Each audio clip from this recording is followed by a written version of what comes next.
ओम नमः शिवाय। Welcome to the creation. कैसे हैं आप सब? आई होप अच्छे होंगे। मैं भी बहुत अच्छी हूँ। और दिन में तो कोर्ट में बिज़ी रहती हूँ, समय नहीं मिलता आप लोगों से इंटरेक्ट करने का।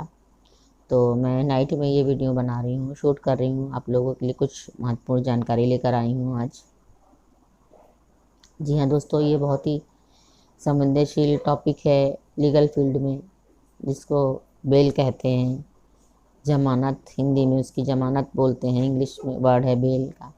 तो बेल कितने प्रकार की होती हैं, कब दी जाती हैं, कैसे दी जाती है, क्या प्रोसीजर है, उन्हीं सब के बारे में मैं आज आपको डिटेल में बताऊंगी। तो ध्यानपूर्वक सुनिए। और सभी फ्रेशर्स के लिए ये बहुत ही लाभदायक होगा, जो लॉ के स्टूडेंट्स हैं या जो प्रैक्टिस में आ गए हैं, फ्रेशर्स हैं। तो सबसे पहले तो बेल होती है 4 तरीके की friends. Regular bell, default bell, interim bell और एंटीसिपेटरी बेल। तो सर्वप्रथम हम डिफ़ॉल्ट बेल के बारे में बात करेंगे। जब पुलिस अरेस्ट कर लेती है और कोर्ट में पेश करने का समय आप लोग जानते ही हैं कि 24 घंटे से ज़्यादा कोई भी पुलिस जो है थाने में नहीं रख सकती, उसको कोर्ट के सामने पेश करना होता है, मजिस्ट्रेट के सामने पेश करना होता है। तो वहाँ पे समय होता है 30 दिन, और 60 दिन के अंतर में अगर चार्जशीट फाइल हो जाती है कोर्ट में तो वो रेगुलर बेल की कैटेगरी में चली जाती है। और अगर चार्जशीट फाइल नहीं हो पाती, उसके पहले बेल दी जाती है, तो वो डिफ़ॉल्ट बेल कहलाती है दोस्तों। और इसके बाद बारी आती है हमारी जो सबसे महत्वपूर्ण मुद्दा है, एंटीसिपेटरी बेल, यानी कि अग्रिम जमानत। यानी कि बेल होने से, अरेस्ट करने से पहले जो बेल हम लेते हैं, अगर हमें आशंका है कि कोई हमारे खिलाफ एफआईआर लिखा सकता है, हमें झूठे जुर्म में फंसा सकता है, बंद करवा सकता है, तो उसके लिए हम अग्रिम जमानत के लिए एप्लीकेशन देते हैं। और ये सारे प्रोसीजर हमें स्टेप बाय स्टेप करने होते हैं, यानी कि डिस्ट्रिक्ट कोर्ट है, सेशन कोर्ट है, उसके बाद हाई कोर्ट है, उसके बाद सुप्रीम कोर्ट है, इस स्टेप बाय स्टेप जाना होता है।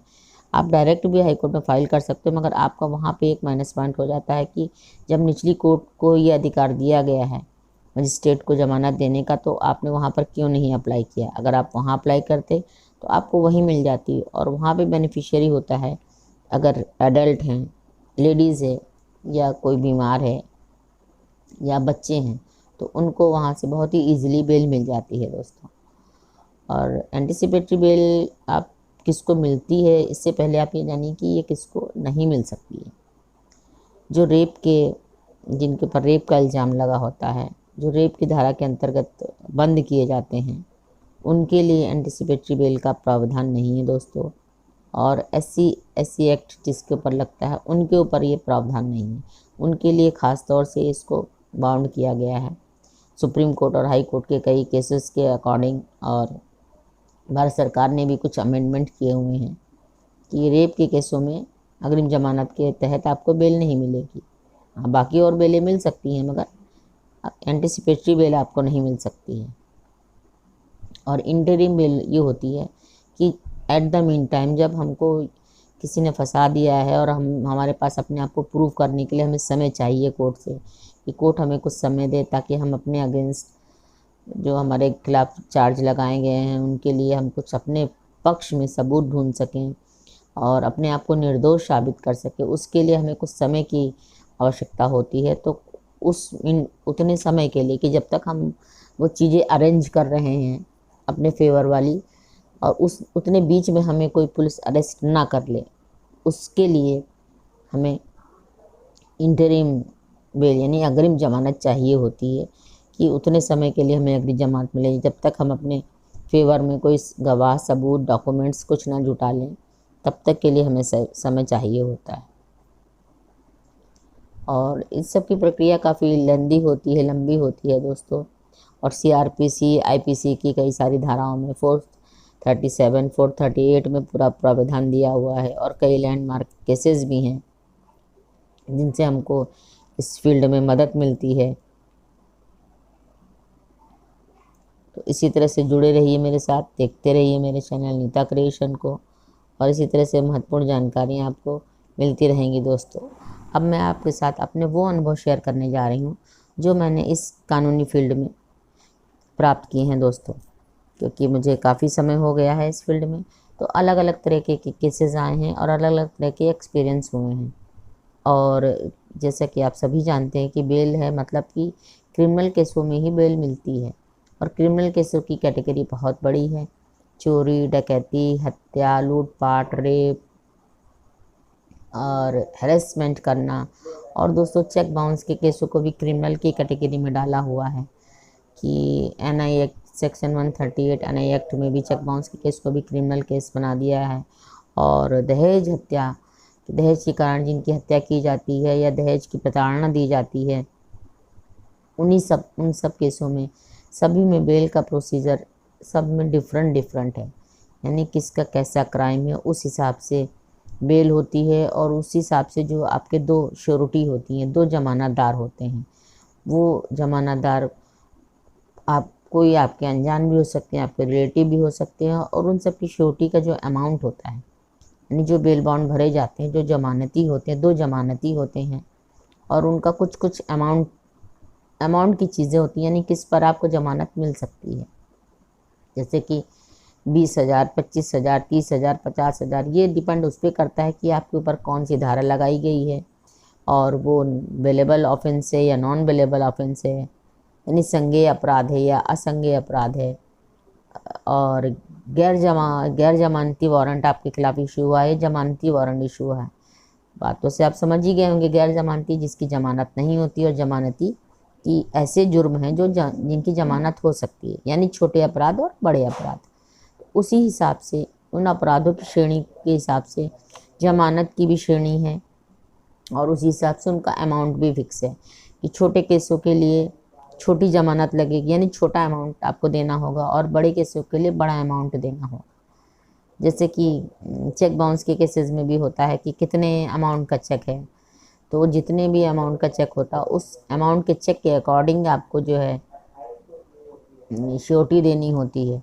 दो जमानतदार होते हैं, उनको बालिग होना चाहिए, उनका आधार और पैन कार्ड लिया जाता है, और वो किस चीज़ पर आपकी ज़मानत ले रहे हैं। जैसे कि उनकी कोई गाड़ी है, बाइक है, फोर व्हीलर है, उसकी आरसी पर वो ज़मानत लेते हैं, या बैंक में उनकी कोई एफडी है, उस एफडी पर वो लेते हैं, या और कोई प्लॉट है, कुछ है, उस पर लेते हैं। तो ये पूरी तरीके से, जैसे मैंने पहले भी बताया कि बेल देने का पावर पूरा जज के ऊपर होता है, उसकी विवेक शक्ति के ऊपर निर्भर करता है। उनको प्राइमा फेसी यानी प्रथम दृष्टया आप निर्दोष लगने चाहिए। उन्हें ये एहसास होना चाहिए, ये आपके वकील की काबिलियत है कि वो उनको ये एहसास करा पाए कि आपके ऊपर जो भी इल्ज़ाम लगाए गए हैं ये पूरी तरह से झूठे हैं, पूरी तरह से गलत इल्ज़ाम लगाए गए हैं, और जिस जुर्म में आपको फंसाया गया उस तरीके का जुर्म आप कर ही नहीं सकते, क्योंकि आपका पिछला रिकॉर्ड, किसी थाने में आपका कोई रिकॉर्ड नहीं है, किसी कोर्ट में आपके खिलाफ कोई केस नहीं है। तो इससे साबित होता है कि आपकी छवि एक साफ सुथरे इंसान की है, और किसी ने आपको द्वेषपूर्वक अपनी बदला निकालने के लिए या आपके साथ कोई अपना पुराना बदला निकालने के लिए आपके खिलाफ उन्होंने कोई केस फाइल कर दिया है, तो उसके लिए ज़मानत लेने के लिए।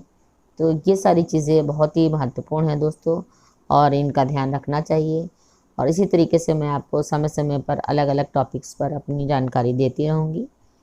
दोस्तों एक और महत्वपूर्ण बात मैं आप लोगों को बताना चाहती हूँ कि अगर आप लोग मुझसे कोई सवाल पूछना चाहते हैं, आपका अपना कोई सवाल है लॉ से संबंधित, किसी भी लॉ से संबंधित, किसी भी क्राइम से संबंधित, सिविल हो, क्रिमिनल हो, टैक्स हो, रेवेन्यू हो, फैमिली मैटर हो, तो आप कमेंट बॉक्स में मुझसे पूछ सकते हैं लिख करके। मैं आपके सवालों का जवाब वहाँ दे दूँगी। और इंस्टाग्राम पर भी मेरा अकाउंट है, तो उसका लिंक भी मैं शेयर कर दूँगी। आप लोग वहाँ पे भी मुझे ज्वाइन कर सकते हैं, वहाँ पे भी आपको लीगल अपडेट्स मिलती रहेंगी। आप लोग वहाँ पर भी मेरे साथ जुड़ सकते हैं। और किसी भी तरह के मन में कोई शंका हो, कोई सवाल हो, कोई केस हो, कोई भी मैटर हो, आप मुझसे कंसल्ट करना चाहते हो तो कंसल्ट कर सकते हैं। मैं अपना मोबाइल नंबर भी दे दूँगी, वहाँ पर भी आप लोग मुझे ज्वाइन कर सकते हैं। और इसी तरह से मैं आप लोगों को अलग अलग टॉपिक्स पर आपको जानकारियाँ देती रहूँगी, वीडियो बनाती रहूँगी, आप लोगों के साथ शेयर करती रहूँगी। और जैसे आप लोगों ने मुझे आज तक सपोर्ट किया है, आगे भी सपोर्ट करिएगा। ताकि आपको और जानकारियाँ मिलती रहें। और मेरे चैनल नीता क्रिएशन को सब्सक्राइब करते रहिएगा। और अगर आपको वीडियो अच्छा लगे तो लाइक करिएगा और अपने फ्रेंड्स और फैमिली में भी शेयर करिएगा, ताकि उनको भी ये महत्वपूर्ण जानकारियाँ पता चलें, क्योंकि सभी को अपने राइट्स के बारे में पता होना चाहिए। कॉन्स्टिट्यूशन लॉ में सभी को राइट दिया हुआ है कि हर नागरिक को अपने अधिकार पता होने चाहिए कि भारतीय संविधान ने हमें क्या क्या अधिकार दिए हैं। बहुत से लोगों को आज तक अपने बेसिक राइट्स ही नहीं पता हैं, तो जब उसको अपने राइट्स ही नहीं पता है तो आगे वो अपने लिए या दूसरों के लिए कैसे आवाज़ उठाएगा। तो ये सारी चीज़ें ज़रूरी होती हैं जानने के लिए। और मैं तो यही कहूँगी कि चाहे आप लीगल फील्ड से जुड़े हों या ना जुड़े हों, आपको बेसिक राइट्स अपने पता होने चाहिए कि आप अपने लिए भी बोल सकते हैं, आप किसी और के लिए भी आप आवाज़ उठा सकते हैं दोस्तों। क्योंकि एक बात आपने सुनी होगी कि अन्याय करने से ज़्यादा अन्याय सहने वाला पापी होता है। तो अगर आपके सामने कोई अन्याय हो रहा है तो आप उसका पूरी तरह से विरोध कर सकते हैं और कानून का सहारा भी ले सकते हैं दोस्तों। और मैं तो आप लोगों के साथ हूँ ही। आप कभी भी मुझसे कांटेक्ट कर सकते हैं, किसी भी तरह की जानकारी मुझसे आप प्राप्त कर सकते हैं दोस्तों। जैसे कि आज मैंने बेल के बारे में आपको बताया, 4 तरह की बेलें होती हैं: regular bell, default bell, interim bell और एंटीसिपेटरी बेल। और दोस्तों एंटीसिपेटरी बेल के बारे में मैं एक महत्वपूर्ण जानकारी आपको देना चाहूँगी कि पहले ये यूपी में बैन थी, काफ़ी सालों तक यूपी में बैन रही दोस्तों ये, और अब कुछ समय पहले जो है इसको लागू किया गया है यूपी में। और फिर भी ये बस 2 चीज़ों में आपको इसकी हेल्प नहीं मिल पाएगी, 2 चीज़ों में आपको एंटीसिपेटरी बेल नहीं मिल सकती है, जो मैंने पहले भी आपको बताया है। जो सबसे संगीन अपराध है रेप का, जिसमें हमारे छोटी छोटी बच्चियों से लेकर बड़े बड़े बुजुर्ग महिलाओं तक के साथ ये अत्याचार होता है, और उनकी फ़िज़िकल मेंटल कंडीशन का अंदाज़ा हम लोग लगा सकते हैं दोस्तों, मगर जिसके ऊपर बीतती है वो बहुत ही अच्छे से उस चीज़ को समझता है। इसीलिए इस जुर्म के करने वालों को इस जो है कानून का लाभ नहीं मिलता है और ना ही मिलना चाहिए। और इसके साथ में एक चीज़ और है, SC एक्ट वाली, जिसमें लोग जाति सूचक शब्दों का प्रयोग करके एक दूसरे को टॉर्चर करते हैं, उसमें नहीं। इन 2 चीज़ों के अलावा आपको और किसी भी क्राइम में, किसी भी उसमें आपको इस बेल का फ़ायदा मिल सकता है। और इसके लिए आपको बेनिफिट कब मिलेगा कि ज़रूरी नहीं है कि आपको जो है पुलिस ने आपके खिलाफ़ जब FIR कर लिया, आपकी FIR रजिस्टर्ड हो गई है थाने में, तो अगर आप जाओगे तो आपको तो वो अरेस्ट कर लेगी और पकड़ लेगी, जेल में बंद कर देगी। तो इससे अच्छा है कि आप अपने वकील को कांटेक्ट करें, आपके वकील कोर्ट जाएं, आपकी तरफ से कोर्ट में एप्लीकेशन फ़ाइल करें। सेशन कोर्ट में मजिस्ट्रेट को पावर होता है बेल देने का, और बेल पूरी तरह से जज के डिस्क्रिप्शन पावर यानी कि उनकी विवेक शक्ति के ऊपर निर्भर करता है कि वो आपको बेल देना चाहते हैं या नहीं चाहते हैं। और उसके लिए आपका रिकॉर्ड उनके सामने क्लियर होना चाहिए, यानी कि आपका पिछला कोई क्रिमिनल हिस्ट्री नहीं होनी चाहिए। और उसके अलावा एंटीसिपेटरी बेल देने के लिए 2-3 ग्राउंड को वो लोग बहुत ध्यान देते हैं।